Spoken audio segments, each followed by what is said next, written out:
Olá, bem-vindos à série Genética e Doenças Raras, do programa Rare Disease Academy, uma realização da Educare e curadoria científica da Casa dos Raros. A Casa dos Raros é um centro dedicado à pesquisa e assistência a pacientes com doenças raras, desempenhando um papel crucial no acolhimento e cuidado dessas pessoas, bem como na disseminação de conhecimento sobre condições pouco conhecidas.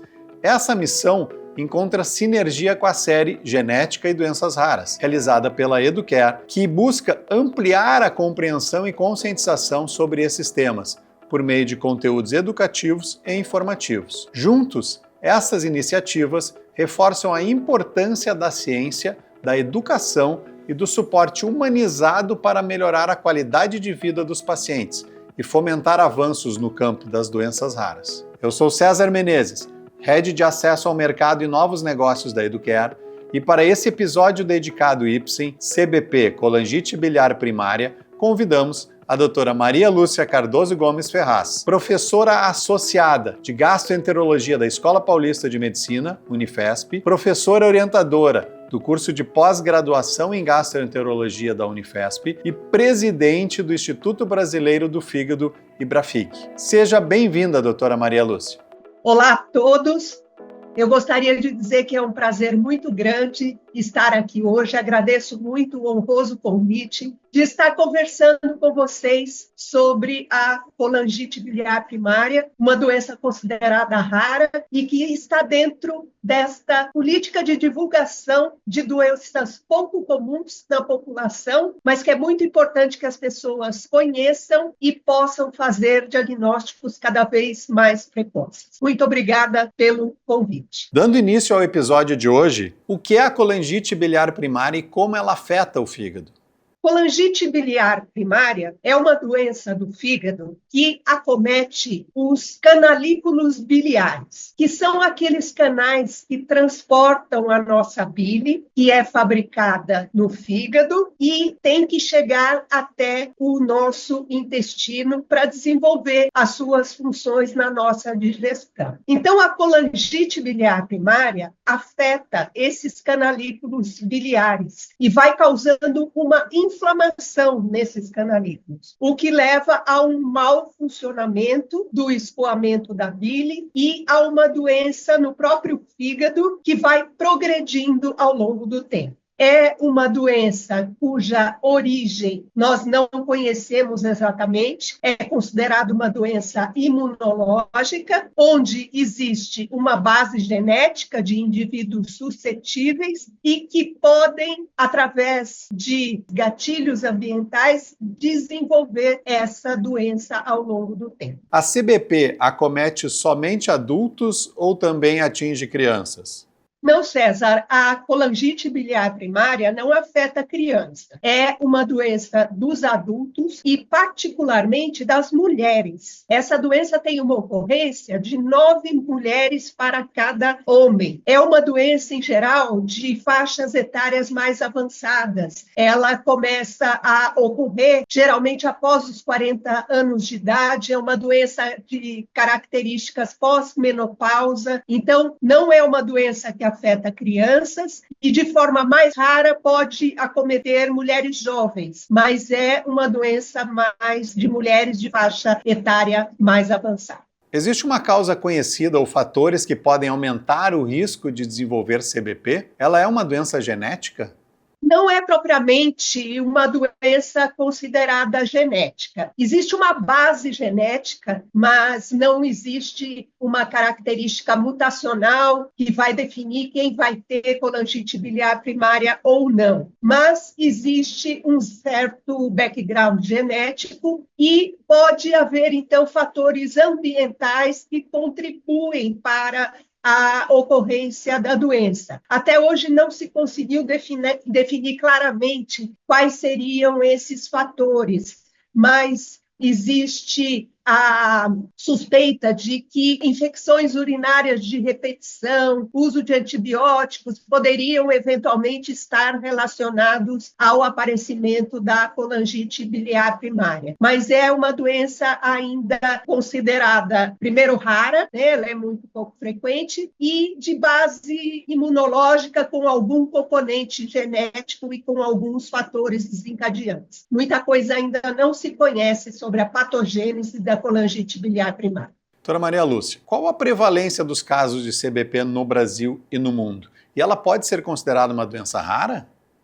A CBP é, sim, considerada uma doença rara. A prevalência de doenças no Brasil, de um modo geral, a gente tem, muitas vezes, pouca informação. E, ainda mais, em relação a uma doença como a colangite biliar primária, que é considerada, sim, uma doença rara. É uma doença que ocorre menos de 50 casos por 100 mil habitantes. Em estatísticas americanas, esses números variam entre 4 e 10 casos por 100 mil habitantes. No Brasil, a gente não tem essa clareza de dados de prevalência, mas o que a gente pode dizer é que o número de casos tem aumentado progressivamente nos últimos anos. Nós estamos vendo cada vez mais casos de colangite biliar primária, seja por um diagnóstico mais precoce que tem sido feito, ou mesmo porque está aumentando, de fato, a sua incidência. As estatísticas internacionais mostram isso. Está havendo um aumento do número de casos, ainda considerado uma doença rara, mas um aumento significativo de casos nos últimos anos. Existem fatores de prevenção para a colangite biliar primária que nós podemos considerar? Pois é, exatamente prevenção não temos. O que nós temos que investir, e essa iniciativa é muito importante por causa disso, é no diagnóstico precoce desta condição. Porque quanto mais cedo nós pudermos fazer um diagnóstico de uma colangite biliar primária, melhor será o prognóstico dessas pacientes, melhor será a evolução. Então, não há exatamente uma forma de prevenir, mas há uma forma de fazer diagnóstico precoce da doença, o que é muito importante. Quais os sintomas clínicos que podem levar à hipótese diagnóstica de CBP diante desse cenário? César, este é o problema, porque a colangite biliar primária, em cerca de metade dos casos, 40%, 50% dos casos, as pacientes são assintomáticas e só vão apresentar sintomas em fases mais tardias da doença. Então, fica muitas vezes difícil fazer o diagnóstico, a não ser que o paciente esteja fazendo exames laboratoriais de rotina e se encontre alguma anormalidade laboratorial que nos leve a pensar em colangite biliar primária. Mas quando há sintomas, os sintomas mais comuns são a fadiga, o cansaço e a coceira, o prurido. Esses são os sintomas mais marcantes da colangite biliar primária. E como a gente vê, são sintomas comuns, que podem ser comuns a várias doenças. Então, às vezes, o diagnóstico é tardio, porque esses sintomas não são diretamente e primariamente associados à presença de colangite biliar primária. Então, as pacientes vão parar no dermatologista para avaliar um prurido, num clínico para avaliar um cansaço, e muitas vezes não se pensa em colangite biliar primária. Então, não é um diagnóstico muito simples de ser feito e muito rapidamente de ser feito. E como costuma-se fechar o diagnóstico de CBP e através de qual especialidade médica? Nós fechamos um diagnóstico de CBP quando nós temos, nos exames de sangue de rotina, a presença do que nós chamamos de colestase. Então, essas pacientes vão apresentar exames simples, como a fosfatase alcalina e a gama-GT, bastante alterados, bastante elevados, mostrando a presença daquela dificuldade de excreção da bile que nós falamos no início. Isso é um dos pilares para diagnóstico. Mas para fechar diagnóstico, a gente precisa de outros exames mais especializados. Um deles, então, é a presença de autoanticorpos O anticorpo antimitocôndria é o que marca a presença da doença e está presente em mais de 95% das pacientes acometidas. E, para fechar diagnóstico também, algumas vezes as pacientes são submetidas à biópsia hepática, a análise do próprio tecido hepático, que vai mostrar, então, alterações características da colangite biliar primária. E todos esses exames e toda esta investigação, ela, em geral, é feita pelo gastroenterologista ou, mais particularmente, pelo hepatologista, que é o especialista em doenças do fígado e que vai poder, então, conduzir esse diagnóstico com mais precisão. E como identificamos, então, os estágios e gravidade da doença, doutora Maria Lúcia?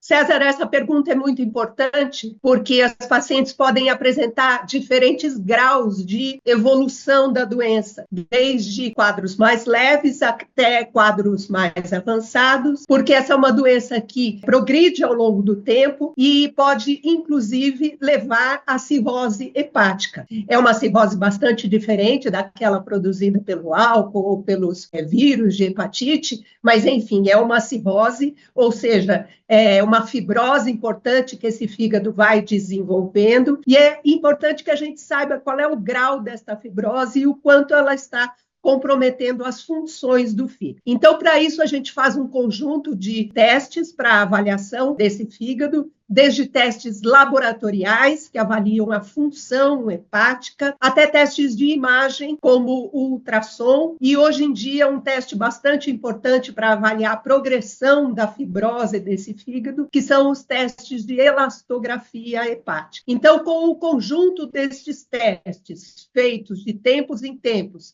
nas pacientes que têm colangite biliar primária, nós conseguimos estabelecer qual é o grau de comprometimento e o prognóstico que estas pacientes têm. A CBP, então, ela pode ser curada, doutora Maria Lúcia, ou ela é considerada uma doença crônica? A CBP, infelizmente, não é uma doença curável. Ela é uma doença crônica que pode ser controlada ao longo do tempo. Então, existem para isso medicações que nós vamos oferecer para essas pacientes e que vai fazer com que elas tenham uma sobrevida muito longa e livre de complicações. Mas ela não é uma doença curável, é considerada, assim, uma doença crônica do fígado. E quais as possibilidades de tratamento da CBP nesses casos, então? O tratamento da CBP é um tratamento medicamentoso. Existe o tratamento, então, que nós chamamos de primeira linha, que é o tratamento com o ácido ursodesoxicólico. Essa é uma medicação por via oral que nós damos para as pacientes e que ela faz um equilíbrio dos sais biliares que essas pacientes têm uma anormalidade, e isso faz com que a doença possa não progredir ao longo do tempo. É uma medicação que, uma vez introduzida, ela deve ser mantida indefinidamente. Não é uma medicação que nós vamos dar um tempo e depois vamos parar. Essas pacientes têm que tomar essa medicação ao longo da vida para prevenir que a doença progrida. O problema é que a medicação não funciona em 100% dos casos. Então, às vezes, nós temos que lançar mão do que nós chamamos de tratamentos de segunda linha. Dentro desse cenário, então, onde a primeira opção de tratamento, a primeira linha, não funciona para muitos casos, o que nós temos de opção de segunda linha de tratamento, então, doutora Maria Lúcia?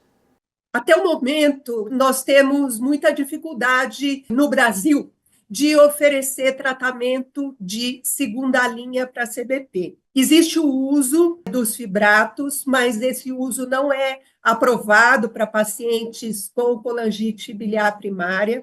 Então, até o momento, nós vínhamos com bastante limitação para tratamentos de segunda linha no Brasil. Felizmente, novas drogas estão surgindo, novos agonistas do receptor PPAR estão surgindo, e isso nos traz uma esperança muito grande para tratar estas pacientes que não respondem primariamente ao ácido ursodesoxicólico, que gira em torno, essa ausência de resposta, a 40% a 50% dos casos. Então, é muito importante que nós tenhamos estas drogas aprovadas para tratamento de segunda linha aqui no Brasil. E existem novidades para o tratamento dessa doença? Temos estudos promissores, algo novo evoluindo nesse sentido? Temos sim, César, temos importantes novidades. É interessante a gente ver que durante muitos anos não se falava de colangite biliar primária, nenhuma novidade para tratamento. E no final do ano passado estivemos no Congresso Americano de Hepatologia e muito se falou de colangite biliar primária. Muitas novas perspectivas de tratamento, novas drogas que poderão trazer resposta num percentual importante de casos, novas drogas para manejo do prurido que essas pacientes têm. Isso é importantíssimo, porque não adianta nós tratarmos somente a fisiopatologia da doença e o que está acontecendo ali no fígado, mas nós temos que tratar essas pacientes como um todo, com todos os sintomas que elas apresentam, e o prurido é um sintoma extremamente desgastante para essas pacientes. Então, nós temos muitas perspectivas interessantes para o tratamento global da colangite biliar primária. E caso haja progressão da doença, quais as alternativas terapêuticas disponíveis? Se a despeito dos tratamentos todos que nós oferecermos para as pacientes, tratamentos de primeira linha associados a tratamentos de segunda linha, e a despeito disso a doença continuar progredindo, existe sempre a perspectiva do transplante hepático, que é uma possível, então, solução para as pacientes que apresentam quadros muito avançados de doença. Com certeza. E em quais situações o transplante de fígado é considerado a melhor opção para os pacientes com colangite biliar primária? E qual o resultado esperado? O transplante de fígado, ele é uma alternativa. Nós podemos lançar mão do transplante de fígado em fases muito avançadas da doença. Então, quando a paciente apresenta uma cirrose com o que nós chamamos de descompensação, então já está apresentando complicações como hemorragia digestiva, ascite, encefalopatia. Então, uma fase mais terminal da doença, o transplante passa a ser a alternativa importante, porque as medicações poderão não estar mais resolvendo. Outra indicação de transplante, que nós chamamos de situação especial, é o prurido intratável. Pacientes que têm um prurido que já passaram por todas as medicações disponíveis e não conseguiram controlar esse prurido intratável também pode ser uma indicação de transplante hepático. E os resultados na colangite biliar primária são muito bons, com uma sobrevida importante, com uma recidiva muito baixa. Então, os resultados, quando o paciente precisa de transplante, são bastante bons. E para finalizar o episódio de hoje, doutora Maria Lúcia, comente um pouco com a gente sobre como foi essa experiência de participar da série Rare Disease Academy e propagar um pouco sobre a colangite biliar primária. César, foi um prazer muito grande e foi muito importante. A experiência, César, de participar deste projeto, para mim foi extremamente gratificante. Nós podemos falar sobre a doença, contar quais são os seus sintomas iniciais, orientar que os pacientes procurem fazer exames simples, como as enzimas hepáticas, se estiverem tendo sintomas de cansaço, de fadiga, de prurido, orientar nesse sentido, orientar que busquem eventualmente o recurso de um gastroenterologista, um hepatologista, para aprofundar o diagnóstico. Isso, para mim, foi muito importante, porque o diagnóstico precoce dessa doença é extremamente importante. Então, são muitas perspectivas novas de abordagem e que me deixou muito feliz poder falar sobre isso neste programa. Muito obrigada mais uma vez pelo convite. Nós agradecemos muito a sua participação, doutora Maria Lúcia Ferraz, nessa série Genética e Doenças Raras, nesse episódio dedicado à Ipsen. Gostaria então de agradecer a audiência e convidar para conhecerem a eduprimebrasil.com.br, a plataforma de streaming da Educare, que pode ser acessada através do QR Code na tela. e até o próximo episódio.